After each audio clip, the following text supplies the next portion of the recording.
You hear it all the time, right? Can you actually start trading Forex with just a small amount of money, like $100? Well, today, we're going to find out. We're not talking theory here. We're going to follow a step-by-step scenario to see exactly what that journey looks like, using the raw numbers. So let's dive right into it. Forget all the hype, forget the get-rich-quick promises. We're asking the real question here. If you put $100 into a trading account, what are the actual mechanics? What are the risks? What really happens, minute by minute, when a trade starts to go wrong? To make this all feel real, we're going to follow the journey of this little guy, our brand new trader. Look at him. He's full of hope, he's got his $100, and he is ready to take on the markets. Let's see how this goes for him. All right, so Act 1. The $100 challenge begins. Our trader is at the starting line, ready to place his very first trade. Everything starts right here. A fresh account, a clear plan, let's go. So here's the setup. First, he deposits his $100. Easy enough. Next, he decides to go short on the euro versus the US dollar, which basically means he's betting the price is going to go down.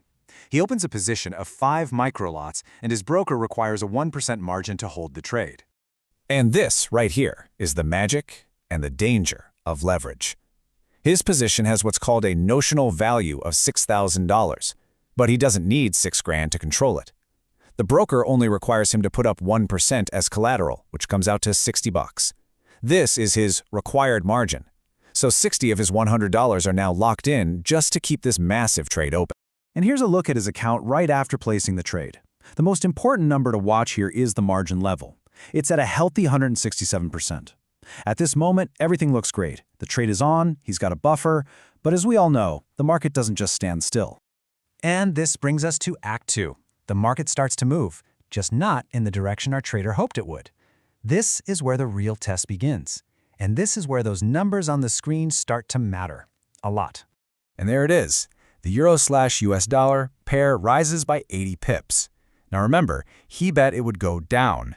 So this is an 80 pip move against him. For a tiny account like his, that is a really significant and dangerous shift. And just look at the immediate impact on his dashboard. That margin level, which was a comfortable 167%, has absolutely plummeted. It's now down to 99%. The green light of safety has turned into a flashing red warning. This is the first sign of some serious trouble.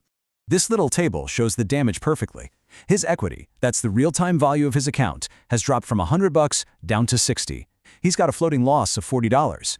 And crucially, look at his free margin, the money he has to cover more losses. It's gone. It's zero.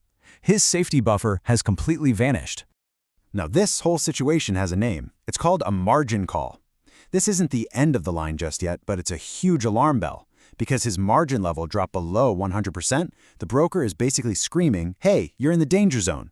He can't open any new trades until this gets sorted out. You can just see the look on our trader's face. He got the warning, the position is hanging on by a thread. The big question now is, will the market turn back around in his favor, or is it about to get a whole lot worse? Well, unfortunately for our trader, things are about to get much, much worse. We're at the point of no return now, the automated stop out.